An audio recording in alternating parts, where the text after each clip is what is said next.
Hey everyone, welcome back to the channel. Today, I want to tell you a story that begins on a rainy afternoon and ends with a moment so unexpected that it changed to lives forever. And maybe, if you listen closely, it might change the way you see people too. It was one of those days when the city felt heavier than usual. Clouds hung low, traffic crawled like it had given up, and the rain didn't fall gently. It poured as if the sky itself was tired of holding things in. On the corner of a busy street stood a tall glass building that reflected the gray world outside. Inside that building, on a leather couch in a private lobby, sat a man most people would recognize instantly if they saw his face on a magazine cover. He was a millionaire, a self-made one, the kind people admire from a distance and envy in silence. But in that moment, there was nothing admirable or enviable about him. His expensive suit was perfectly pressed. His watch cost more than most people's yearly salary, yet his shoulders were slumped and his face was buried in his hands. Tears slipped through his fingers, slow and quiet, like he was ashamed of them. No cameras, no assistants, no board members, just a broken man hiding in plain sight. Outside the building, just beyond the glass doors, a homeless boy stood under a small awning, trying to avoid the rain. He couldn't have been more than 10 years old. His clothes were thin and worn, a hoodie 2 sizes too big, shoes with cracks in the soles, and hands red from the cold. He had no umbrella, no phone, no place to go. But what he did have was something rare, something you don't often notice until you see it shining in someone who has nothing else. He had eyes that paid attention.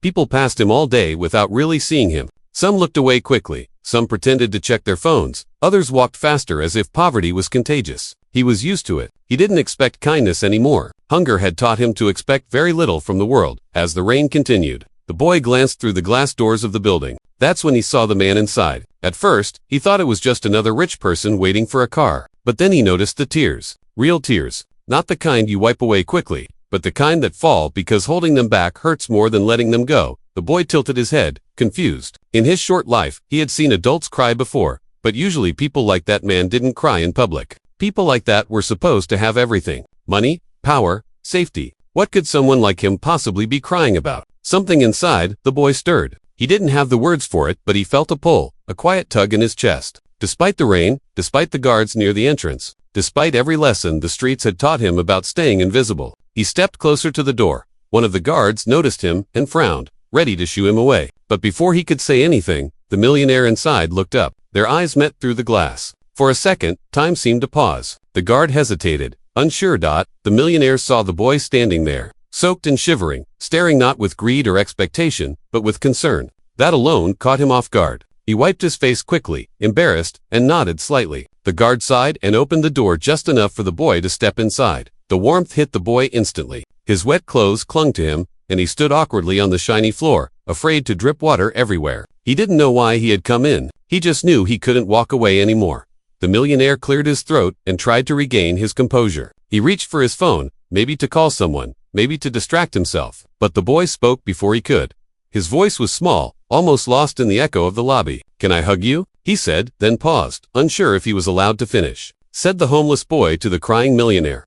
The words hung in the air, simple and unguarded. No one had asked the millionaire that in years. Not his colleagues, not his friends, not even his family. People usually asked him for advice, for money, for favors. No one asked if they could hug him. He laughed softly at first, a broken sound that surprised even him. He looked down at the boy, really looked at him, and saw the dirt on his hands, the thinness of his arms, the way he stood ready to be rejected. Something inside the millionaire cracked open. "Why would you want to hug me?" he asked, his voice rough. The boy shrugged. "Because you're crying," he said, as if that explained everything. "And when I cry, I wish someone would hug me." Those words hit harder than any insult ever had. The millionaire felt his chest tighten. Without thinking too much, he nodded. "Okay," he said quietly. "You can." The boy stepped forward and wrapped his arms around the man's waist. He was so small that his head barely reached the man's chest. The millionaire hesitated for half a second, then slowly placed his arms around the boy to. In that moment, something unbelievable happened. The crying didn't stop. It changed. It turned from silent, ashamed tears into deep, shaking sobs. The millionaire held the boy as if he was holding on to the last solid thing in a world that suddenly felt like it was falling apart. The guards looked away, uncomfortable, giving them privacy. The rain outside continued, but inside that glass building, time seemed to slow down. The boy didn't say anything else. He just held on. His hug wasn't perfect or polished, but it was real. It carried no expectations, no conditions. It was just warmth, human warmth, shared freely. After a while, the millionaire pulled back slightly, wiping his face. He knelt down so he was eye level with the boy. "What's your name?" he asked. The boy told him his name, then added, "I'm sorry, I'm wet." The millionaire smiled for the first time that day. "It's okay," he said. "I'm sorry I was crying." The boy frowned a little. "You don't have to be sorry," he said. "Everyone cries." That simple statement carried more wisdom than all the business books lining the millionaire's office shelves. They sat there for a few minutes.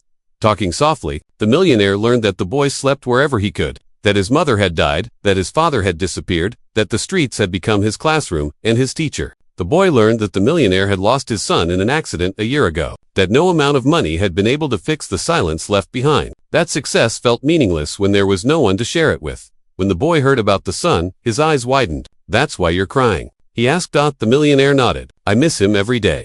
The boy thought for a moment, then reached out and took the man's hand. "I miss my mom every day too," he said. Maybe they're not really gone. Maybe they're just not here."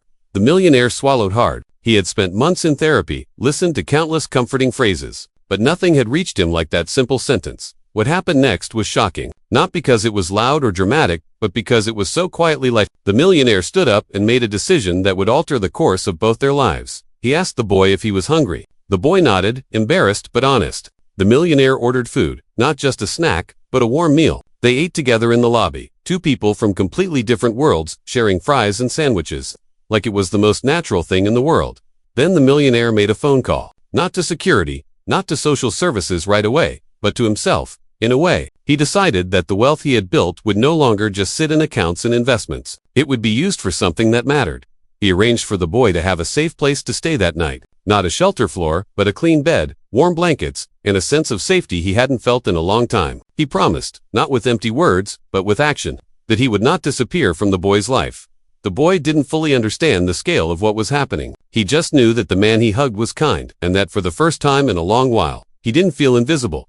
Over the weeks that followed, the millionaire kept his word. He visited the boy, learned more about him, laughed with him. He set up a foundation in his son's name to help children like him, not just with money, but with mentorship, education, and love. And the boy, he began to change. With stability came curiosity, with safety came confidence. He started school, made friends, and slowly, the sadness in his eyes softened. People later asked the millionaire what inspired him to make such a drastic change, to shift his entire focus from profit to purpose. He didn't talk about balance sheets or legacy plans. He talked about a rainy day, a glass building, and a small voice asking a simple question, "Can I hug you?" He said that hug reminded him that before he was a millionaire, before the titles and achievements, he was just a human being who needed connection. And before the boy was homeless, before the labels and assumptions, he was just a child with a heart full of empathy. This story isn't about money saving the day. It's about compassion showing up where it's least expected. It's about the idea that sometimes the person with the least to give can offer the most important thing of all. So the next time you see someone crying, or struggling, or simply existing on the margins of your world, remember this. You don't always need answers. You don't always need resources. Sometimes, what changes everything is a moment of courage, a moment of kindness, and a hug that says, "I see you, thank you for listening." And if this story touched you, carry it with you. You never know whose life you might change just by being human.